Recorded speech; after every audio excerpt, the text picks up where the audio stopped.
Nous saluons l'Église dans le puissant et merveilleux nom de notre Seigneur bien-aimé Jésus-Christ.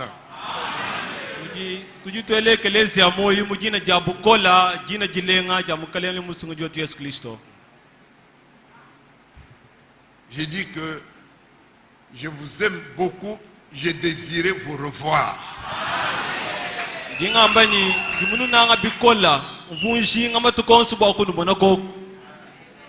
Je répète, j'en avais assez d'Europe.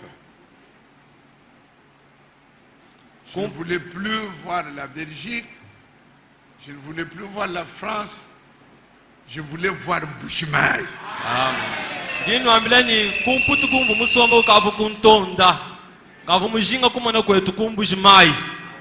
Alors la joie éclate vraiment dans mon cœur comme je vois. Bushmaï, ce n'est pas c'est vous que je voulais voir.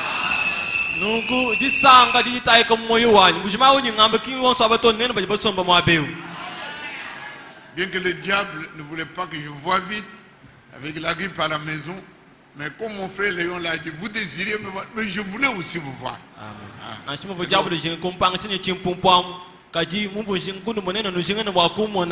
Alors, je voulais vous dire avant que je vous aime beaucoup, que je voulais vous revoir.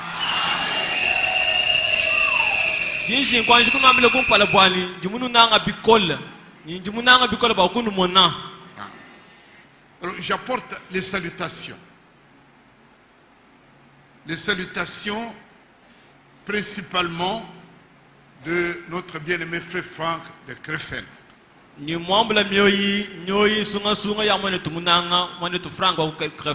Les salutations particulières de notre frère Ézé que vous avez connu ici, Ézéchiel Mutombo de Champigny en France. Sa femme qui était ici et ses enfants vous ont, même hier, avant-hier, ils continuent à envoyer des salutations.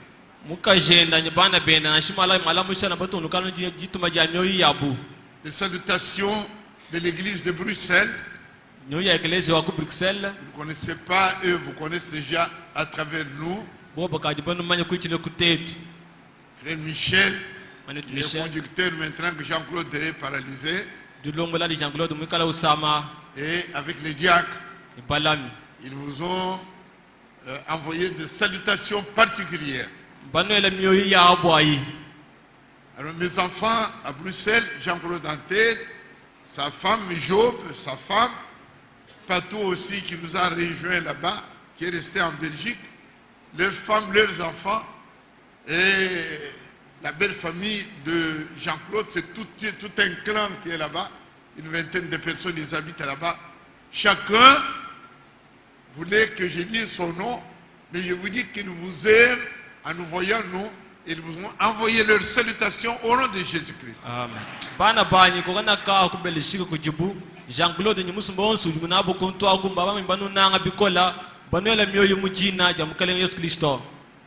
nos frères partis de cet tabernacle, ça m'a réjoui. Le frère Mbikaï Mouanakala, frère Pierrot Moukani et leurs femmes, ils sont venus de l'Angleterre et ils sont venus en Belgique spécialement pour nous saluer, Sœur José et moi, et avant d'aller à Krefeld.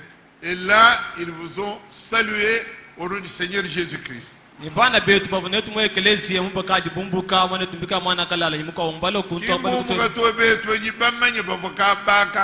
Pourquoi administration, c'était des administrateurs. Ils ont fondé leur église là-bas qui s'appelle Dinang. Ils vous ont salué au nom de Jésus-Christ. Frère Willy, j'avais honte que j'avais oublié. Il était venu avec frère Miro Leblanc qui a amené le vélo orthopédique là. Il est venu aussi, lui, Willy, avec un frère Gaspard qui est de Londres, avec notre frère Miro. Ils sont venus spécialement aussi. Ça m'a touché. Au lieu d'aller à Krefeld, ils sont venus de l'Angleterre, d'abord en Belgique, pour nous saluer. Et ensemble, on est allé à Krefeld. Alors, ils vous ont envoyé des salutations au nom de Jésus-Christ. Willy Bajika. Willy Bajika. Les frères de Kinshasa, Kini et Lingwala, j'ai prêché à Lingwala dimanche dernier et j'ai dit bonjour. Mardi à Rigini où était frère Boulumba et tous ces frères, vous le connaissez tous. Frère Nyembo, tout le monde vous connaissez. Vous savez que Lingwala c'est plein, chacun vient. Dis bonjour, chacun et chacun. Alors je transmets en gros leurs salutations. Ils vous aiment, ils sont attachés à vous.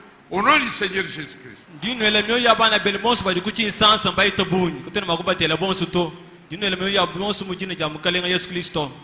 Je ne vais pas faillir à ces salutations. Il y a les frères d'Afrique du Sud. Frère Laurent, frère Kalonjingoy, pour ceux qui le connaissent, Yamba Yamba et tous les autres, ils m'ont téléphoné chaque fois. Saluez l'église, Tabernacle Yinanga, au nom de Jésus-Christ. Recevez ces salutations.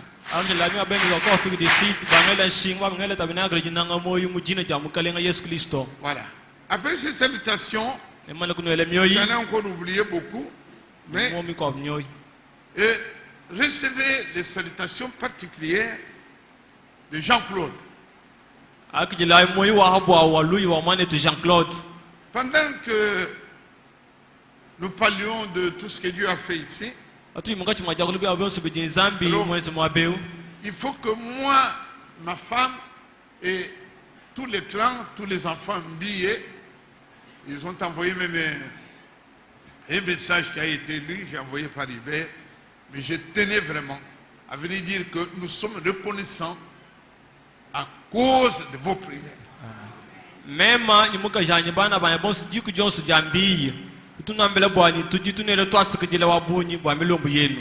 Dieu écoute les prières des saints. Je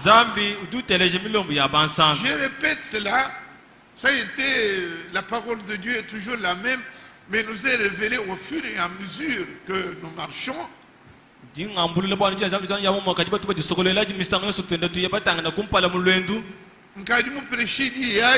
Maintenant, c'est une manière particulière. Dieu du ciel écoute les prières des saints.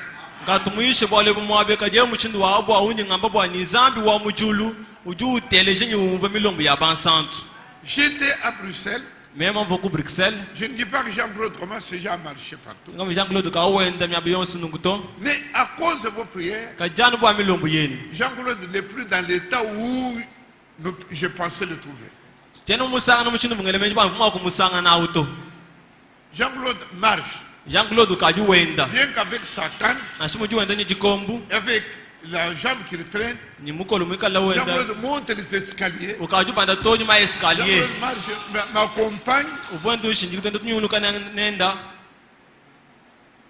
Il parle. Et c'est à cause de vos prières.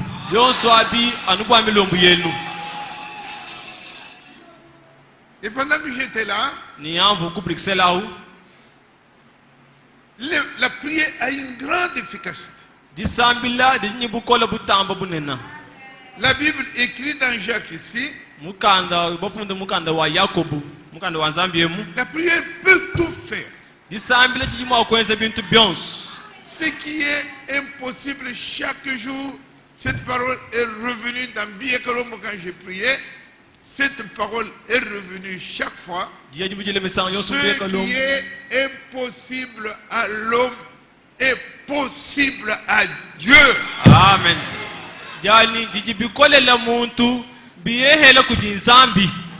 Cela est écrit. Retenez-les, cela est écrit. Nous pouvons les lire dans Luc.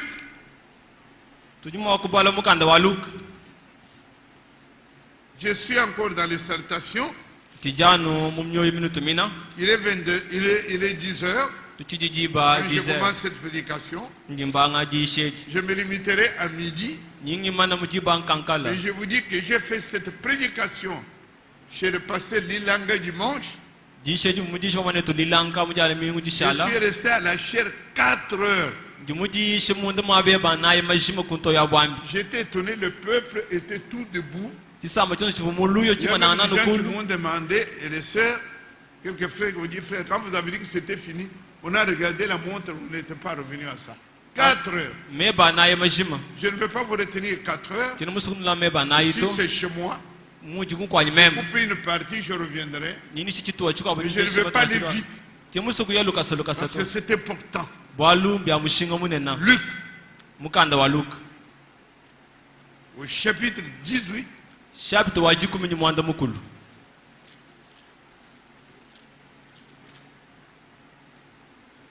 Dieu écoute les prières des saints. Verset 27. Écoutez ce qui est écrit. Jésus répondit, ce qui est impossible aux hommes est possible à Dieu. Amen. Yesu du wanda munani kidi chikole la bantu chiehele kujinzambi. Et pour cela, Dieu écoute les prières des saints. Dieu a écouté vos prières. Mais il faut être dans les conditions que Dieu écoute les prières. J'ai donné beaucoup de détails à mon frère Léon. Je donnerai quelques détails au conseil, au diacre et administrateur dans la réunion cet après-midi. Vous ne pouvez pas avoir les mêmes détails. Mais je vous dis que Dieu écoute les prières des saints. Jean-Claude était malade. Mais quand je suis arrivé, je trouvais que la maladie physique n'avait pas de l'importance pour moi. Parce que j'ai trouvé Jean-Claude découragé. Jean-Claude était fatigué. Quand il était dans le coma, presque dans le coma, quand il est tombé, il ne pouvait pas réaliser. Il ne pouvait pas réaliser en revenant là, qu'il soit assis, handicapé, et ne pouvant pas exécuter ses tâches et être encore là-bas conduisant l'assemblée. Et ça l'avait tué. Cet immobilisme l'avait tué. Je ne vais pas le détailler, c'est un péché. Alors je me suis mis là, devant mon fils. C'était le 25 juillet.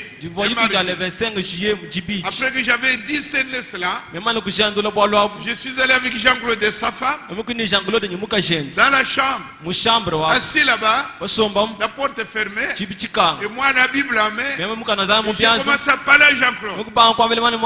J'ai dit à Jean-Claude, ici je ne t'épargne pas. Je préfère te voir mourir qu'être écarté de Dieu dans l'état où tu te trouves. Je lui ai rappelé qu'Abraham avait amené son fils et Dieu a dit tu vas tuer ton fils. Abraham a pris le couteau, il allait enfoncer dans la poitrine et Dieu a arraché le fils. Et moi, pendant que je te parle, avec Elisabeth, je suis dans la même foi qu'Abraham. Être avec Dieu dans la communion est plus important pour moi que de voir être pasteur dans l'assemblée, ça sert à quoi? Et j'ai dit tu es mort dans cet état de découragement. J'ai parlé pendant 2h30. J'ai dit beaucoup de choses. Je n'étais pas moi-même. C'était mardi. Je venais de gêner. À cause de vos prières, vous m'avez accompagné. Et quand j'ai terminé, mon fils me dit, papa, ce que tu as vu, c'est la moitié. Même c'est rien par rapport à ce qu'était mon cœur. Je me disais, il faut peut-être aller quelque part en Arabie allaient mourir comme ça, je ne pouvais pas supporter être dans cet état. J'ai dit, on ne se révolte pas contre l'église, mais contre Dieu. Et quand sa femme était là, nous étions 3 dans la chambre. Sa femme aussi a confessé. Tu n'as pas à suivre le mari dans ce découragement. Vous allez vous tenir comme en dehors de l'église. Vous venez à l'église paresseux. Et je me suis rappelé qu'ici, nous avons entendu Frère Franck. C'était le 6 mai, samedi 6 mai. Et il a dit, il a lu un verset de la Bible, il s'appelle Hébreux, au chapitre 10, verset 25, nous avons lu ici, je rappelle. Hébreux 10, 25. Qui dit, n'abandonnons pas notre assemblée, comme c'est la coutume de quelques-uns, mais exhortons-nous réciproquement, et cela d'autant plus que vous voyez le temps s'approcher. Et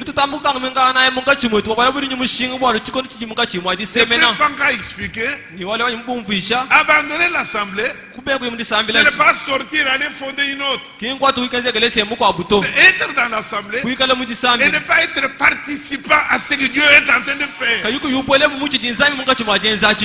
Et j'avais parlé. Mon fils a sorti ce qu'il avait. Il dit, papa, tu es ma résurrection.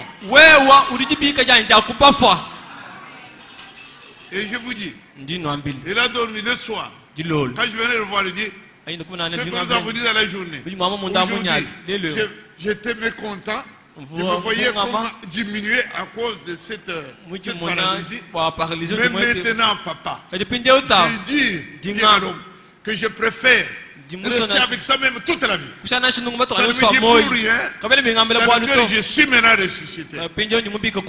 Il a dormi. Cette nuit-là, la nuit-là, Jean-Claude, le bras a bougé. Il a tourné. Il a secoué sa femme. Et sa femme qui était profondément dans le sommeil. Il s'est réveillé. J'ai montré les images à Frère Léon. Et à Frère Hubert, aux autres qui ont ma cassette. Et quand je suis allé voir Franck, je n'attendais pas ce n'est pas Franck qui guérit. Ce n'est pas Branham qui guérit. Ce n'est pas Mbi qui guérit. La guérison est en Dieu. Je voudrais, en vous apportant ce témoignage, enchaîner avec ce qu'on a entendu de Kalele. Je n'étais pas ici et tout ça. Parce que vous, prédicateurs, Gomelelo est là, Frère Mouniga et les autres, Frère Franck a demandé à Frère Branham ce que tu fais ici. Vous savez, c'était vraiment la Pentecôte avec Branham. Le mot ressuscite. Toutes les maladies guérissent. Les handicapés se mettent debout. Les aveugles voient.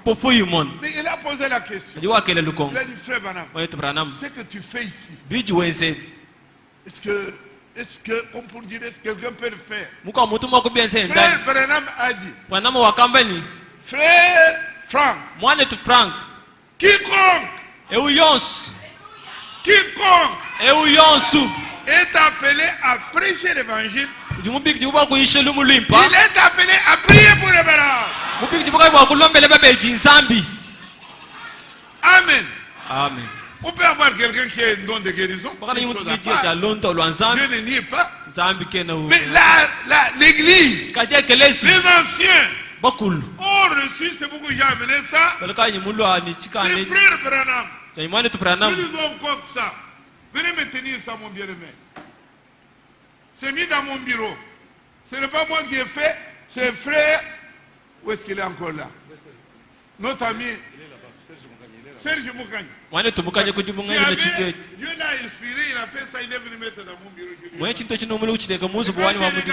C'est écrit ceci.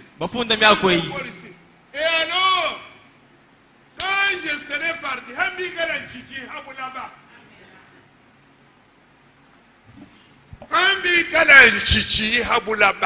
quand je serai parti,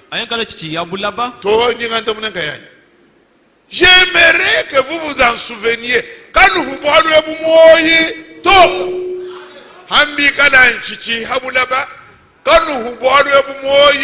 tout, si vous tombiez encore malade,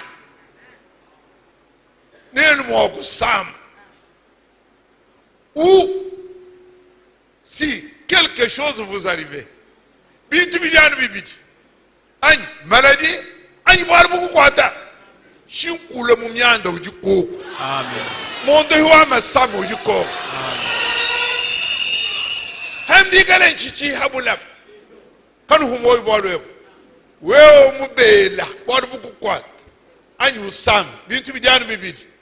il dit,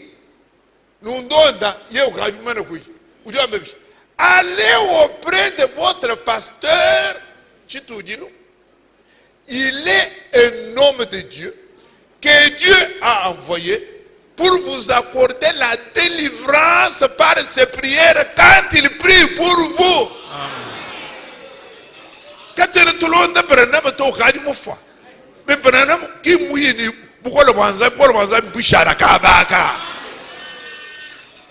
Amen. Allez voir votre pasteur. Il est un homme de Dieu.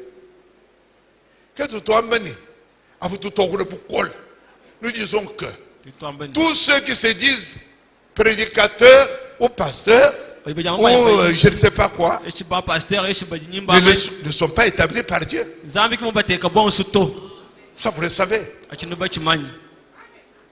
Ça vous le savez. Aujourd'hui, il y a des millions et des milliards d'hommes et de femmes qui sont en train d'adorer le diable, croyant adorer Dieu. Le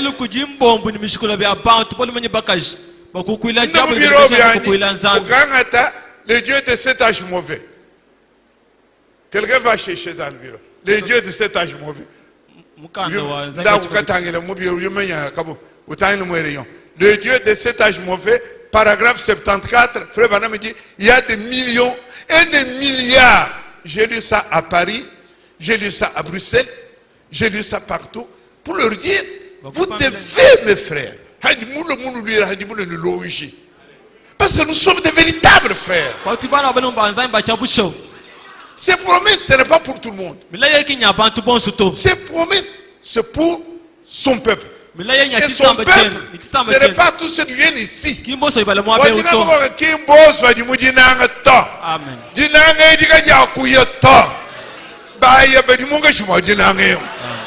L'épouse est dans le tabernacle, mais tous les tabernacles n'est pas épouse. Mais ceux qui sont là, c'est pour eux. Allez voir. Il est un homme de Dieu établi pour vous accorder la délivrance quand il prie pour vous. Même Moutobine Léo. Même Colombe. Comment? Esther Wawakaïmogolere, pour quelle raison? Sarah Wawakabey. Sarah Wamboui. Même Kouberaban. Et j'ai envoyé une commission. J'ai dit à Dieu, maintenant je prie avec foi. Amen. Regardez Jacques. Merci.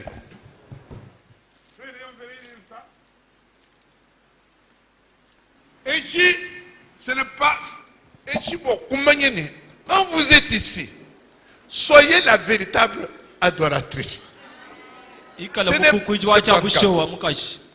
y a aujourd'hui dans tout ce monde ici 74. Oui, c'est là. Lisez mon frère, à commencer par ici. Oui. Moi, j'ai traduit. Satan n'est pas décrit comme le Dieu d'un autre âge. Si ce n'est celui-ci. Satan, qui Dieu?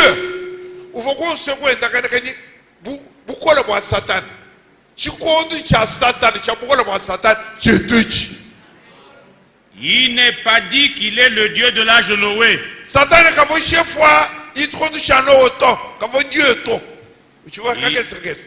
il Il n'est pas dit qu'il est le Dieu de l'âge de Moïse.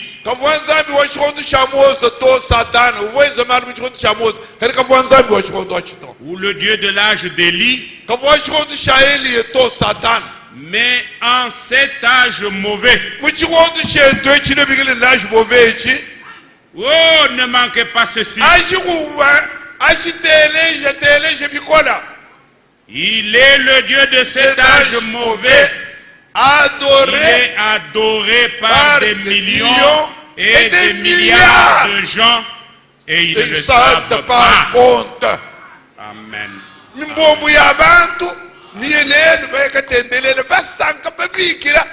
Adorer Satan. Est-ce que ce n'est pas là? J'ai lu ça partout. Et j'ai dit, c'est vous qui adorez. Et Dieu peut faire beaucoup de choses au milieu de nous. Parce qu'il est avec nous. Amen. Jean-Claude. J'ai dit à mon fils, et j'ai lu ça. J'ai lu Jacques chapitre 5. Yakobo chapitre 5.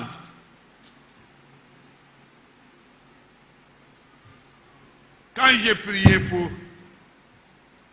pour ce tabernacle, sachons que quand nous avons une prière, pas n'importe quelle prière.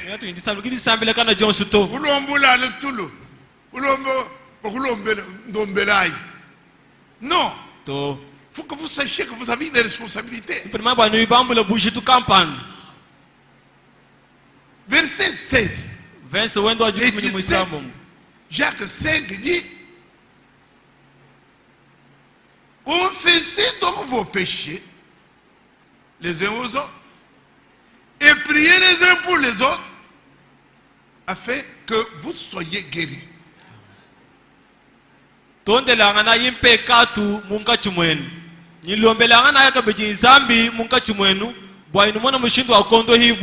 prière fervente du juste a une grande efficacité.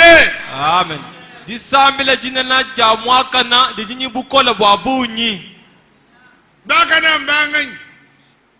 C'est nous. C'est l'épouse. Amen. Amen. Qui a confessé ses péchés, qui est dans la présence de Dieu, qui est son peuple qu'il a choisi. Et le verset qui suit est extraordinaire. On ne dit pas qu'Élie était prophète. Ce n'est pas sa qualité de prophète. On dit Élie était un homme de même nature que toi et moi. Pas comme vous. Il était juste. Moi je suis juste. Consacré au service de Dieu. Il dit la prière. Il a prié. Et le ciel est fermé 3 ans et demi. Il a prié. Et le ciel a été ouvert. À cause de la prière. C'est juste. Aujourd'hui, notre prière. Vous avez crié ici. Scola. On a quand même un enfant. On a dit aujourd'hui. On m'a dit comment vous étiez réjouis. Je me suis réjoui dans la chambre. Voilà le résultat de la prière fervente. On verra encore beaucoup d'autres choses. Amen. Amen. Même quand on Franck, ça ce n'est pas la prière de Franck. C'est ma prière. Tu as vu comment je le montrais? Et il me regardait, tu as vu là, je montre, dit, tu as vu ça. J'ai prié. Parce que selon Jacques, Dieu a dit la prière fervente du juste qui a confessé ses péchés a une grande efficacité. Ne venez pas ici avec des problèmes. Dieu n'écoute pas les prières.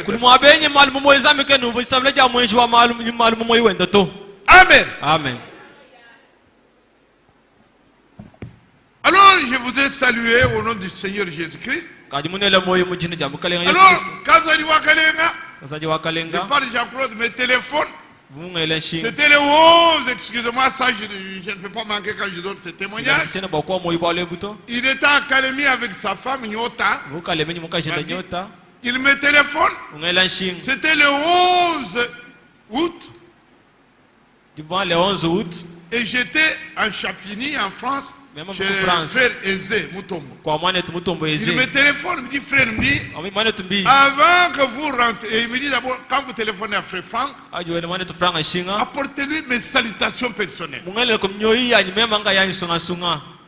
j'ai dit frère Kazadji, c'est le week-end dernier que nous étions chez Franck. Je n'y retourné plus l'autre week-end, je serai au Congo. Alors Kazadji me dit, mais avant d'aller au Congo, vous allez quand même téléphoner à frère Franck.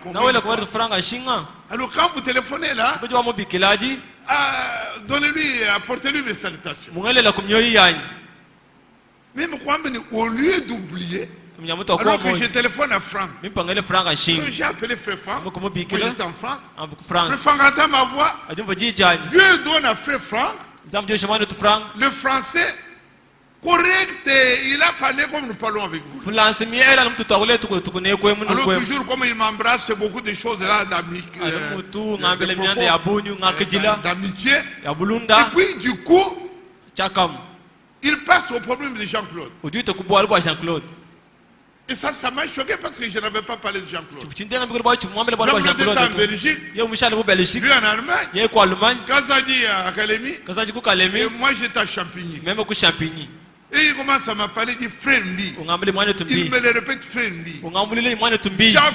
Jean-Claude, votre fils. Jean-Claude va marcher correctement. Jean-Claude viendra ici à Krefet pour chanter le Maranatha. Et il a commencé à le répéter. Même j'ai perdu la peine. Je ne sais même pas comment nous avons terminé la conversation. Mais quand nous avons terminé, je me suis mis à genoux. Je dis, Seigneur, c'est ça tes voix. Kazadji téléphone. Je transmets à Franck. Franck me parle de Jean-Claude. Ça j'ai raconté partout. Pour dire Jean-Claude chantera Maranatha. Et vous priez. Et je devais venir dire à vous pour remercier ma femme, mes enfants, nous remercions l'église. Parce que la prière des saints a une grande efficacité. Vos prières ont accompagné ma foi. Avec ma foi, j'ai prêché la parole de Dieu. J'ai prêché à Jean-Claude. J'ai prêché à mon fils Job. J'ai prêché à ma famille. J'ai prêché à l'église de Bruxelles. J'ai prêché à l'église de Champigny. J'ai prêché à Paris. Je ne dis pas quelles sont leurs. Ça c'est quand on est jeune qu'on dit voilà ce qu'ils ont dit. Ils ont dit beaucoup. Ils ont admiré. Vous êtes très très haut dans la parole de Dieu. Dieu vous a béni d'une manière particulière. Et que son nom soit glorifié. Je termine ce chapitre de salutations. Et maintenant je commence mon message. Il fallait que je vous salue. Acceptez mes remerciements.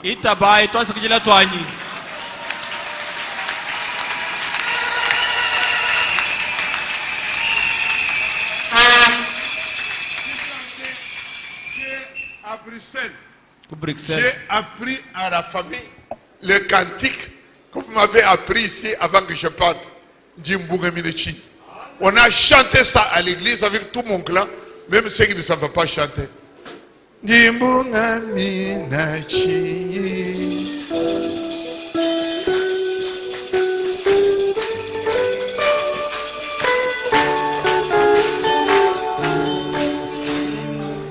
Est-ce que vous comprenez le sens? Quand nous disons tout tous les jours, nous vont tout le monde.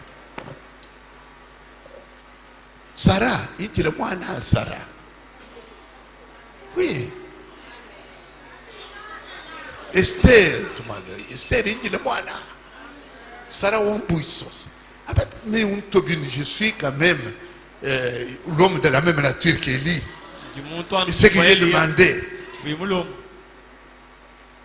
Alors quand Je dis, ce qui est impossible, ce qui est impossible aux hommes, que nous voyons impossible, ouais, qui avaient un problème dans le travail, on ne vient pas au culte pour chanter pour rien. Vous allez au culte pour offrir vos problèmes et Dieu donne la solution. Amen.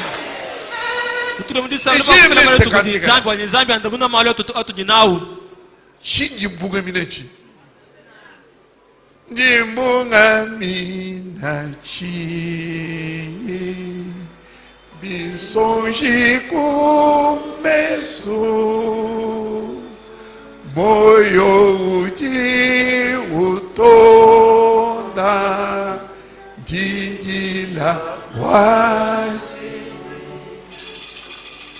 Yesu mopachishiwa kukwa shobo shakuloda wani uji mundamata utu wata ila nyunyi ujimu lami wanyi jimu manye bipene Yesu mulami wanyi Dingima Wadi sanga di mufiku di utu wata ila nyonye uji undamame. Amen. On a chanté chaque jour le soir avec mes enfants et à l'église. Toi, tu vois tu me dis mais tu vois quoi pas? Même dit bon voilà moi ni chini bonga mina chini. Chini nous avons moi quoi ça chini. Ce qui est impossible aux hommes, c'est possible à Dieu. Chantez maintenant.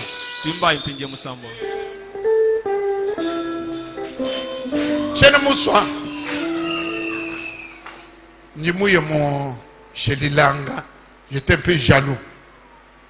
Chez Sam Kitok, j'étais jaloux. Parce que ces enfants ont chanté.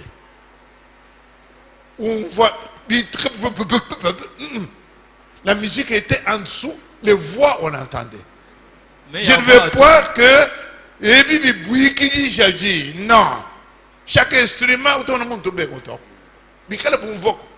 Tu es bien une musique, nous faut bien faire dire. Alors que tu es là.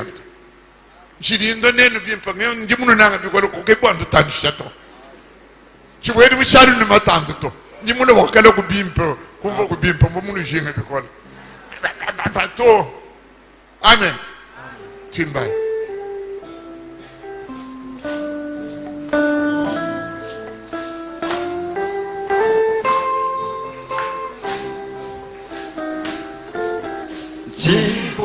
Jimbungami na chini bisonji kumbesu moyo uji udonda jiji la kwa chini Yesu Wani ne uji undamata utu watanila nyunyi uji mulami wani jimu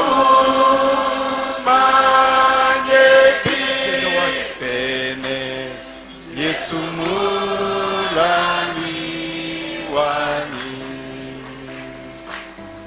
Jini Babwati Saka Jimu Pigodi Kwe Utu Watangila Nyunyi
Amen.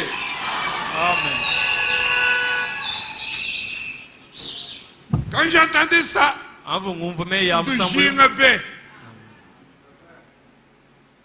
Amen. Mon message ce matin, je l'intitule l'amour parfait, qu'on appelle l'amour agapao. C'est la condition sine qua non de l'enlèvement.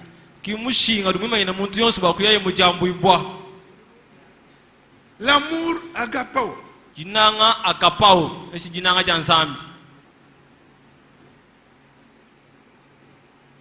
Seule condition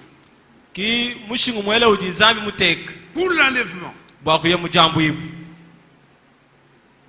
Bien-aimé, ça scandalisait peut-être ailleurs, mais j'ai dit, ce message, j'aime les choses qui vous choquent. Ce message n'est pas venu pour la vie éternelle. Est-ce que c'est clair? Le 11 juin 1933, quand Dieu du ciel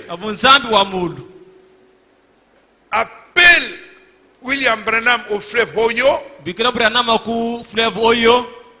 en plein jour, par une colonne de feu, la voix est sortie, le message a été donné, qui dit quoi?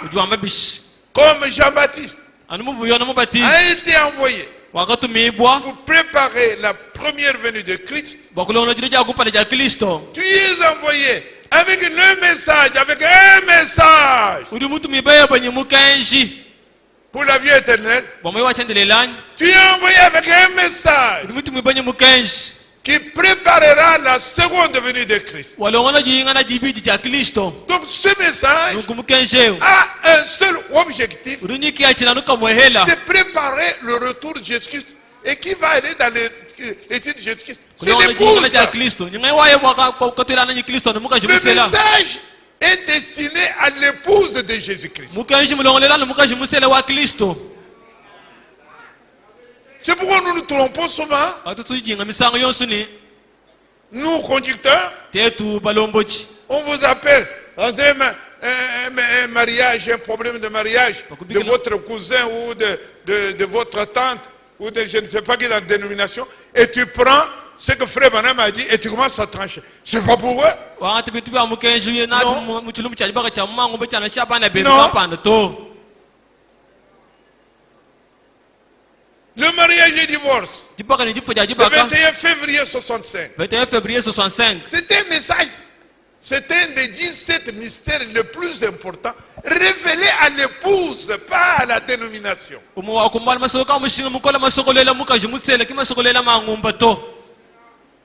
Alléluia. Amen. C'est pourquoi ce message, c'est pour l'enlèvement. C'est lui qui ne sera pas enlevé. Ce message n'est pas pour lui. Et c'est pourquoi il y a des ratés, vous pouvez dire, mais même dans leur église aussi, on a vu ça. Même dans notre église, ceux qui ne sont pas destinés à l'enlèvement, c'est pourquoi ils sabotent ce message. Ce message est pour l'enlèvement. Et pour l'enlèvement, frère bien-aimés, il y a une seule condition. Sur le retour. Le retour à l'original. La restitution totale. C'est ce que Dieu avait placé dans le message. Paul a reçu ce message. Il n'y avait pas de tout ce que vous voyez. Les églises, les dénominations ont ajouté. Ce message pur. Ce message a été saboté. Et maintenant, Dieu envoie le frère Branham pour faire quoi? Pour nous ramener à ce qui était l'original. Le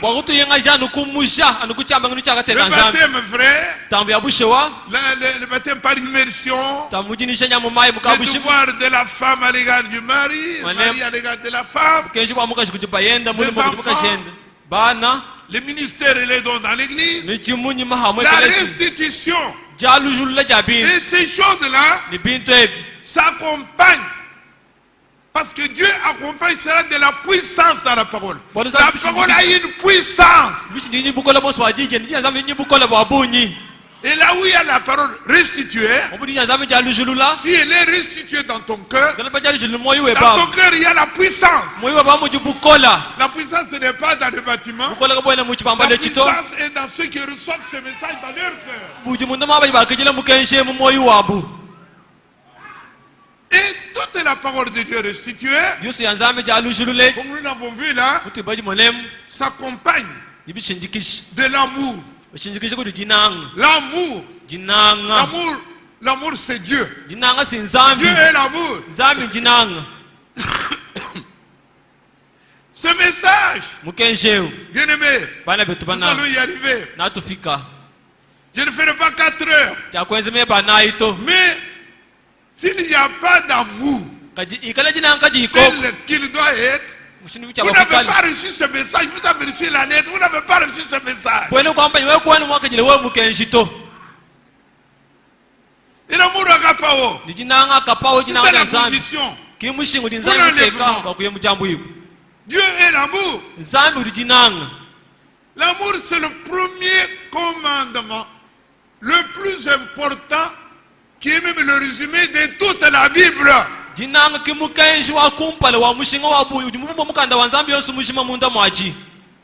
Amen. Amen. Nous allons vous lire ça. Le premier amour. L'amour agapao. Et nous avons été inspirés pour écrire ici tabernacle, non pas tabernacle rose, mais tabernacle dinanga. On va vous expliquer. C'est notre message de tous les jours. Pour que ceux qui entrent ici sachent ce que nous venons chercher. Jésus-Christ. Il a parlé de l'amour comme étant le commandement même le plus important. Je vous lis 2 versets. Prenez vos Bibles et ne dormez pas.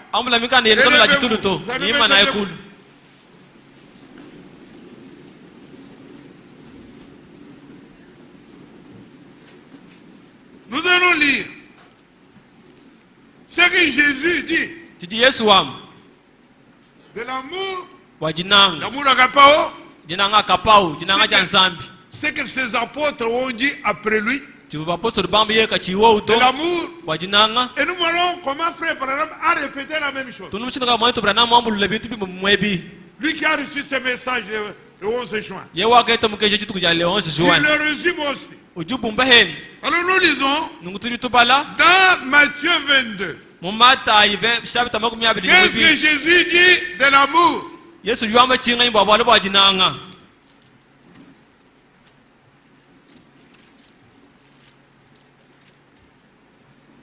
Matthieu 22.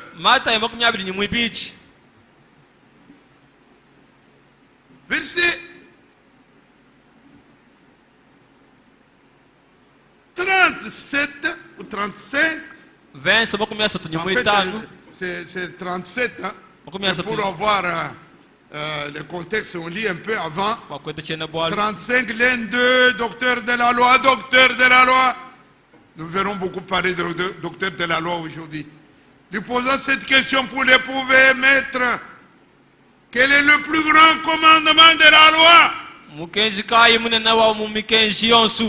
Jésus répondit, voilà ce que Jésus dit.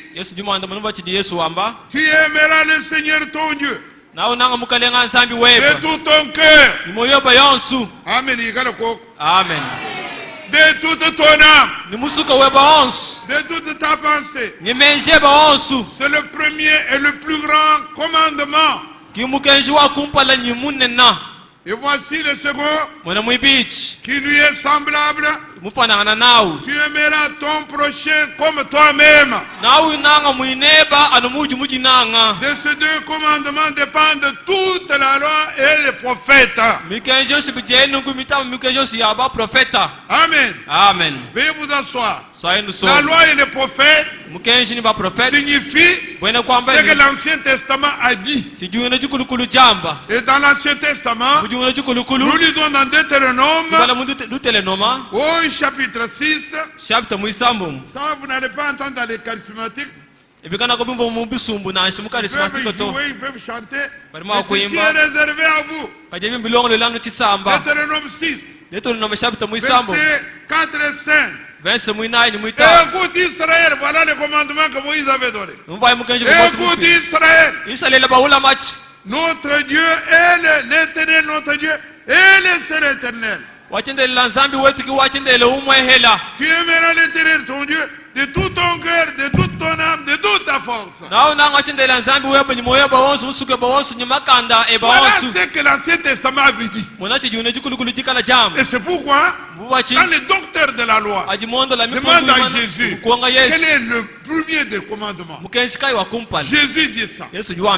Amen. Amen. Et Jésus l'a dit également dans Luc au chapitre 10. Dans Luc chapitre 10, c'est un docteur de la loi.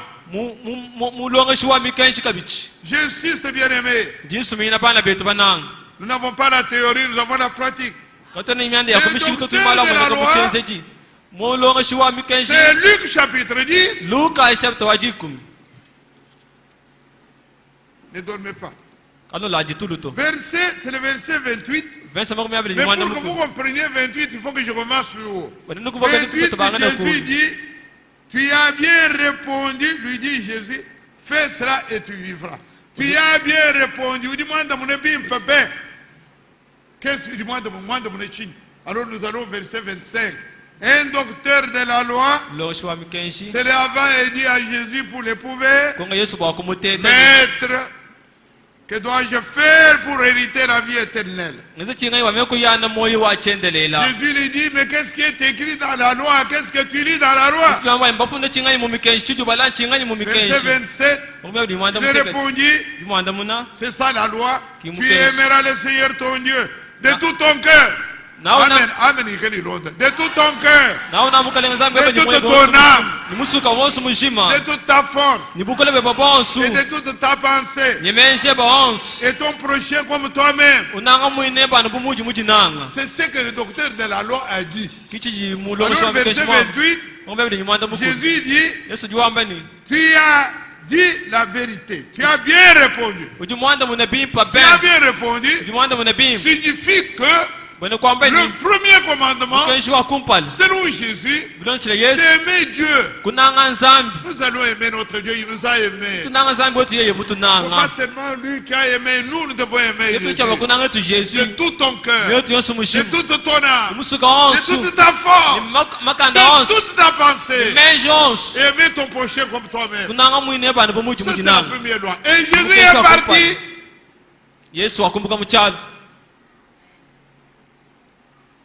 Jésus est parti. Maintenant les apôtres qui ont commencé l'église avec Jésus, qu'est-ce qu'ils nous enseignent? Nous nous sommes retournés à la foi des pères apostoliques. Nous allons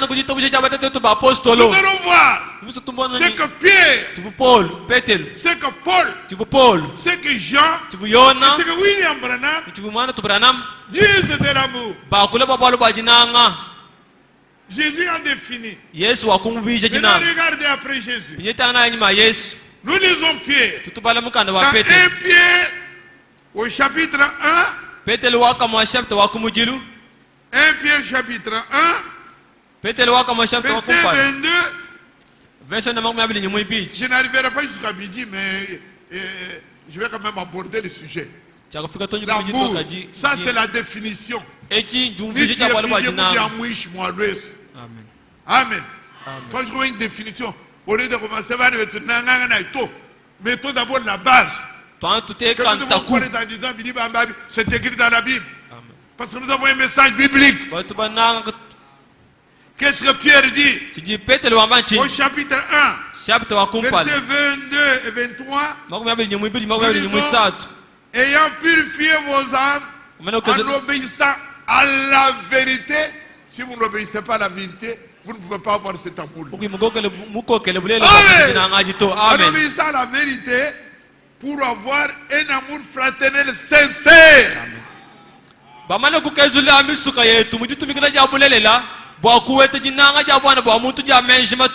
Aimez-vous ardemment les uns les autres et de tout votre cœur. Puisque vous avez été régénérés, non pas une commence, non pas par une interprétation, mais par une semence incorruptible qui est la parole permanente et la parole vraie de Dieu.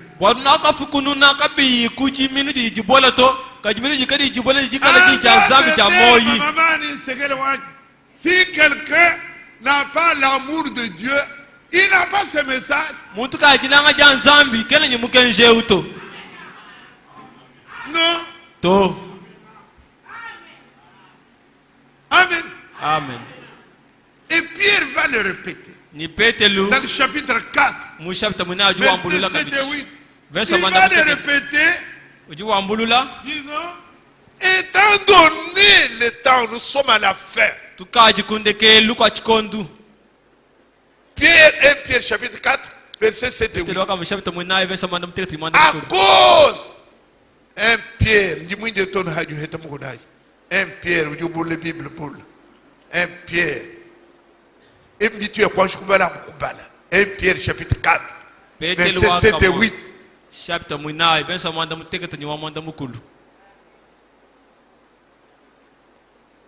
Étant donné que toutes choses,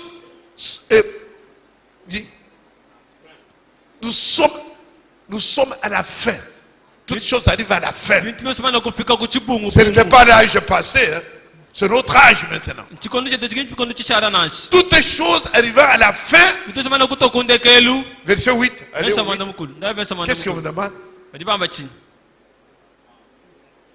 Toutes choses étant proches. Avant tout, verset 8. Verset 7 il dit, toutes choses sont à la fin. Maintenant, verset 8, je continue. Verset 8 dit, avant tout, ayez les uns pour les autres un ardent amour. L'amour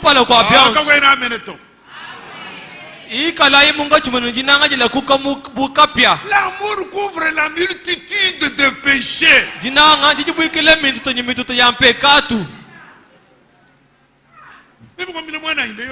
Comment tu vas guérir? Tu t'éloignes de Dieu. Tu dois faire ses promesses. Dieu peut te paralyser comme ça pendant combien de temps? Tu dois être avec Dieu. La guérison est liée à la foi.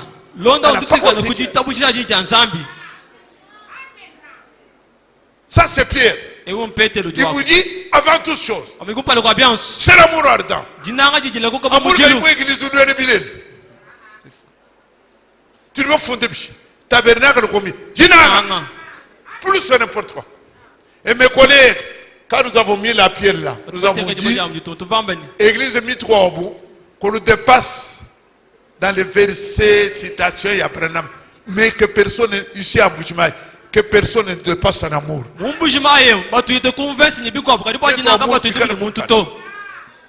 C'est ce que nous sommes dit. Qui sont ce qui s'en rappelle? L'amour. Ça c'est Pierre. Maintenant Paul qui est lui, ça fait Paul, c'est celui qui est l'écrivain principal de tout l'Ancien Testament. C'est qui? Moïse. L'écrivain principal. de tout le Nouveau Testament, c'est qui? C'est Paul. Je répète, l'écrivain principal de l'Ancien Testament, c'est Moïse. Les prophètes sont ajoutés à lui. Mais l'écrivain principal, c'est Moïse. Le Nouveau Testament, que vous voyez, Matthieu, l'écrivain principal, c'est qui? C'est Paul. Alors comment Paul définit l'amour? Allez, levez-vous. Romains chapitre 13. Romains 13. Ouvrez vos Bibles. Romains 13. Verset 8 à 10. Écoutez. Vous ne devez rien à personne. Si ce n'est de vous aimer les uns les autres. Car celui qui aime les autres a accompli la loi. La loi, c'est-à-dire les prophètes et la tout. Maintenant, écoutez ce qui suit maintenant. Il dit les commandements. Double point. Tu ne commettras pas d'adultère. Tu ne tueras pas. Tu ne convoiteras pas. Et tout ce qu'il peut encore y avoir, n'importe quoi là, c'est résumé dans cette seule parole, double point. Tu aimeras ton prochain comme toi-même.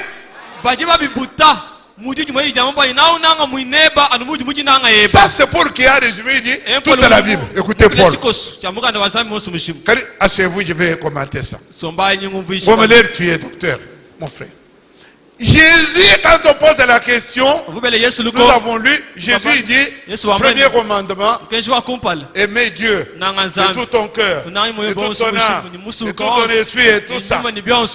J'ai dit, c'est le premier commandement. Deuxième, tu aimeras ton prochain comme toi-même. Ça, c'est Jésus. Le docteur de la loi, dans Luc, lui, il résume les deux. Il dit, tu aimeras ton prochain.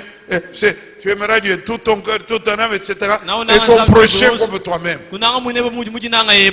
Mais Paul, lui, vient, il ne cite pas le premier commandement. Vous voyez un peu comme contradiction. Paul, lui, vient de tout ce qu'il peut y avoir. Tout à la Bible se résume en une seule parole. Tu aimeras ton prochain comme toi. Mais Paul, j'aime mon prochain, mais Dieu, lui, je vais le mettre où? Jésus a dit Dieu. Alors, qui a raison? Lisons dans 1 Jean. Chapitre 1 Jean. 1 Jean chapitre 4. Verset 20. Ah, Jean va nous expliquer ce que Paul a dit.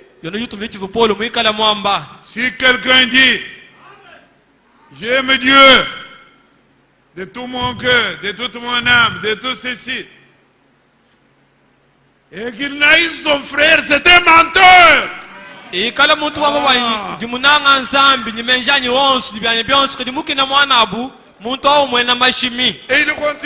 Il dit, comment peut-il aimer Dieu qu'il ne voit pas s'il n'aime pas son frère qu'il voit?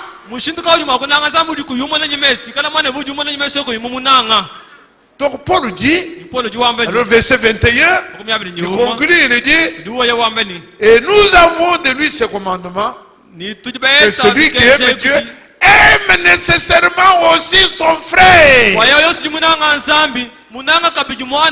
Voilà pourquoi, c'est quoi Paul a mis parenthèse, il a dit aimer seulement le prochain. Si tu aimes le prochain, c'est l'amour de Dieu, c'est que tu aimes Dieu.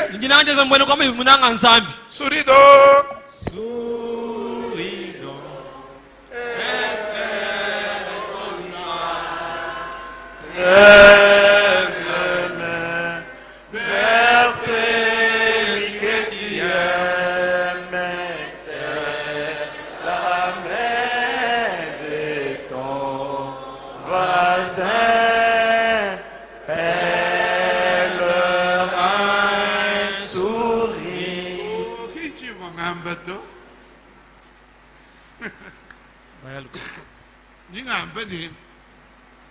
Dès que vous levez les yeux, les mains vers le Seigneur, automatiquement, c'est fait votre foi. Et puis, c'est automatique.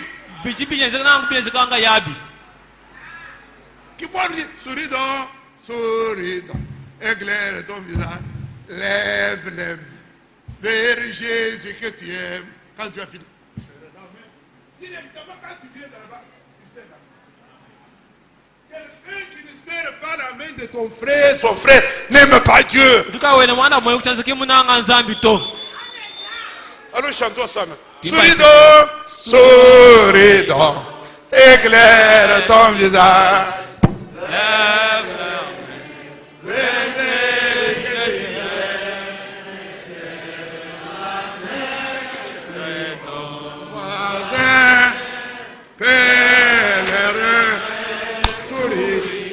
Je vous le lis ici.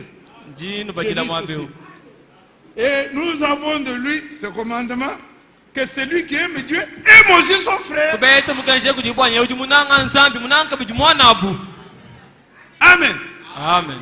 Donc, Jésus dit l'amour du prochain. Pierre dit l'amour du prochain. Paul dit l'amour du prochain. C'est le résumé de tout le commandement. Jean vient nous expliquer si tu aimes Dieu de tout ton cœur, tu aimes le prochain. Branham vient. C'est pourquoi je voulais arriver à Branham. Branham a suivi, regardez, une vision très importante en 1961. Et il écrit ici, au-delà du rideau du temps. Cet homme a été amené là. Il était dans une atmosphère extraordinaire. Il a vu une vieille femme, même une femme qui était convertie à 90 ans. Elle était devenue vraiment une belle fille, une jeune fille de 18 ans. Tous les plis, on n'avait plus de calvitie, plus de plis ici, tous étaient jeunes. Or, ce dimanche-là, Branham voulait demander à Dieu, au-delà là, qu'est-ce qui se passe? D'abord où nous allons, comment ça se passe? Et Dieu lui a donné la vision. Et dans cette vision, sur laquelle je ne reviens pas, tout c'était dans la jeunesse. Nous serons dans une jeunesse éternelle. Il n'y avait pas de jalousie. Plus de jalousie. La femme venait embrasser Branham dans la poitrine. Mon très cher frère. Et Hope, qui était la femme de Branham, qui était à côté, il a regardé la femme dans la poitrine de Branham. Il n'avait pas de jalousie. Il embrasse cette femme-là aussi. Très chère sœur. C'était formidable. Il n'y avait que le bonheur. Pas de maladie, pas de soucis, pas de mort. Alléluia. Amen. Voilà le pays où nous attendons. Et quand Branham a vu ça, à la fin de la vision, il a entendu la voix. Parce qu'il ne voulait pas rentrer. Et la voix a dit quoi? Et ça, nous allons le dire à haute voix. La voix a dit, ici, parlez avec moi, ici ne viendra que l'amour parfait. Voilà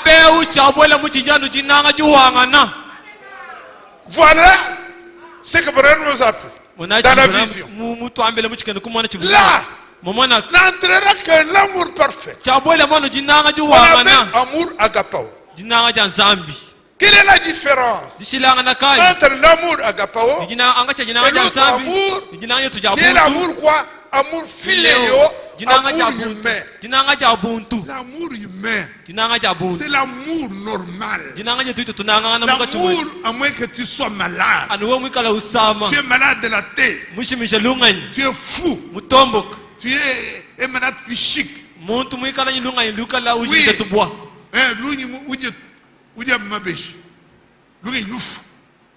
Oui. Mais un homme normal ne doit pas dire Ambi aime ta mère. Non. Même qu'elle est déjà morte. J'ai vu la photo dernièrement. La photo de ma mère. Il y a une parenthèse. Il y a une fille de la famille de ma mère qui fait des études d'anthropologie, des trucs comme ça. Il a ramené. J'ai vu une photo de ma mère. Et une petite femme comme ça, quand j'ai regardé la photo, j'étais content. Ma mère à moi. Je l'aime. Et toi, ta mère est présente, tu ne l'aimes même pas. Tu es malade?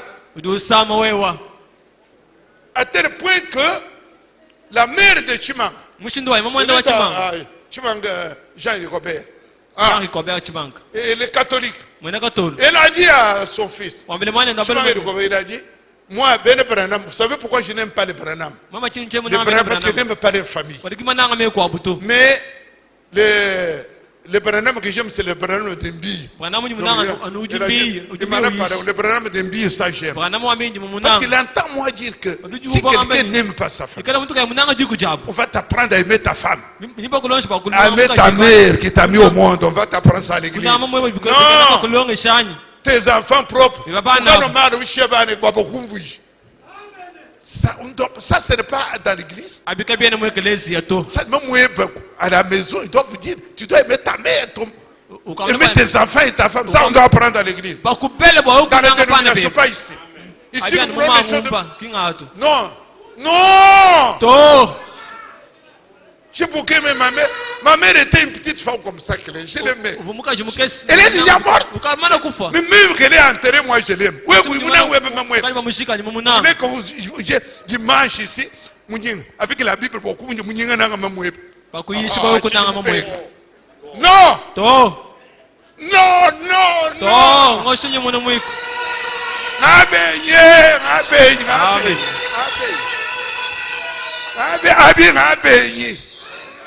Apprendre à quelqu'un,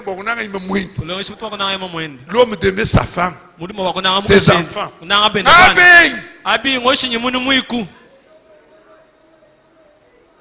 Ça, c'est l'amour humain.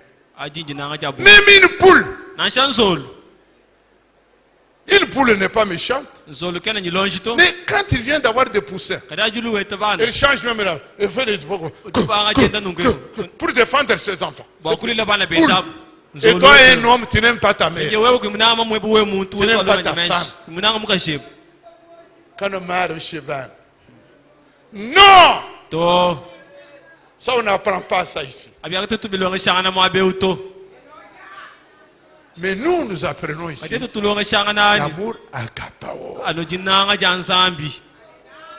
Qu'est-ce que c'est que l'amour agapao? L'amour agapao, c'est l'amour. Tu n'es pas né de ta mère avec cet amour-là. Ce n'est pas un amour qu'on s'exerce pour aimer. Non. Ce n'est pas un amour humain. C'est un amour de Dieu.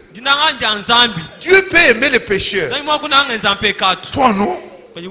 Alors cet amour-là, qui est l'amour agapao, qui est de la nature divine, cet amour-là, quand tu vas vers Dieu, Dieu met cet amour-là en toi. Mais il aimait quand? Cet amour-là vient seulement par le baptême du Saint-Esprit. Donc, tout ce que vous êtes là, ceux qui ne sont pas baptisés du Saint-Esprit, quand il y a un amour à auto, ils s'efforcent. Cet amour-là n'est pas dans les dénominations. Cet amour-là n'est pas dans la fausse doctrine. Quelqu'un qui prêche que les tonnerres sont révélés, il a l'amour à toi. Non, dans ma conception, non, c'est pas juste. Amen. La Bible dit que c'est l'amour qui nous a été donné par la fusion du Saint-Esprit. Ouvrez votre Bible. C'est Romains 5.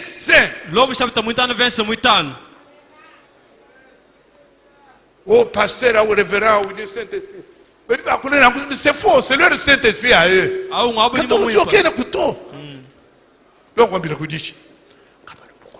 Saint-Esprit, J'ai dit à l'oreille à Senda, j'ai dit, il n'y a pas de Saint-Esprit. Amen. Mais yo, il n'y a pas. Ils ont quelque chose. Non. Parce que la Bible ne ment pas. Romains 5:5. Romains 5:5. Qu'est-ce qu'il dit? Il dit, or, l'espérance ne trompe point. Parce que l'amour, ça c'est l'amour agapao, l'amour de Dieu est répandu dans nos cœurs par le Saint-Esprit qui nous a été donné. Abi, dite kamena kayo tu di shimato.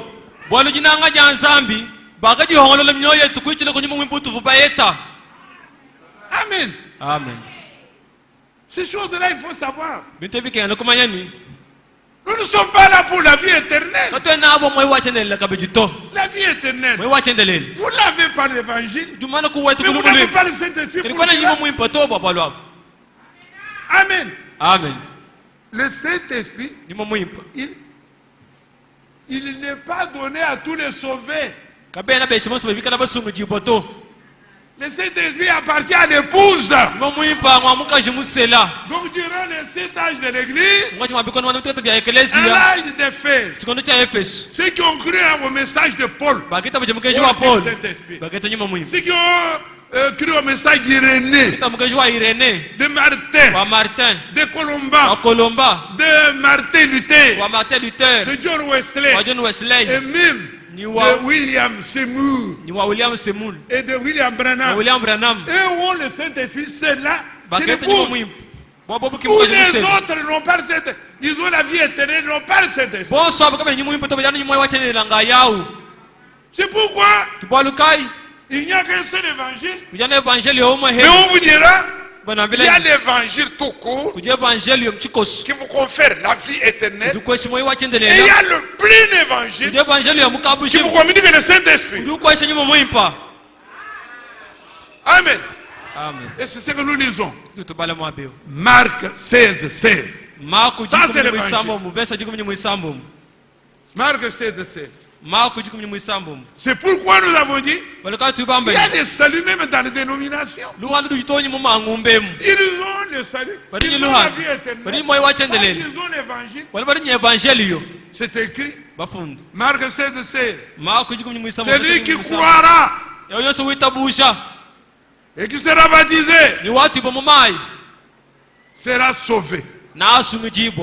S'il est sauvé, il est sauvé par l'évangile. Celui qui croira l'évangile, celui qui croira sera baptisé, sera sauvé.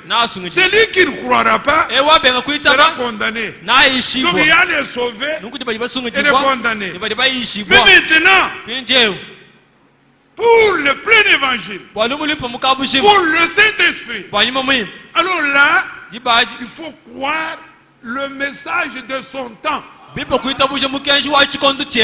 nous, c'est là que nous disons, dans Matthieu chapitre 24, ce n'est plus l'évangile, mais c'est l'évangile du royaume que nous appelons l'évangile éternel. Matthieu 24, verset 14. Ouvre chez toi. 24:14. Cette bonne nouvelle du royaume, c'est l'évangile du royaume, sera prêché dans le monde entier pour servir de témoignage à toutes les nations. Alors viendra la fin. C'est l'évangile du royaume. Amen. Qui est appelé plein évangile. Alors quand je vais ailleurs, où il y a des discussions, Mouniengazat, Léon, on ne devrait pas avoir une discussion là-dessus, mon frère bien-aimé. Je l'ai dit à Paris, je l'ai dit en Europe, j'ai 80 ans, ça fait 40 ans dans ce message. Je ne perdrai plus mon temps à des petites conférences. Aujourd'hui, les choses sont révélées par le Saint-Esprit. Une femme qui ne sait ni lire ni écrire. On dit les tonnerres sont révélés. Les autres ne sont pas révélés. Mwakabamba sort. Il fait comme ça, il dit. Je vois que ce n'est pas révélé. Je vois que comment il a vu dans le cœur. Ça, ce sont des choses qui sont révélées dans le cœur. Dieu a dit. Ésaïe 30. Verset 20. Dieu a dit qu'il mettra cette révélation-là dans le cœur des élus. Les élus, ce n'est pas moi qui vais dire, ils apprendront. Ils sauront en ce moment qui prêchent cet évangile. Amen. Amen.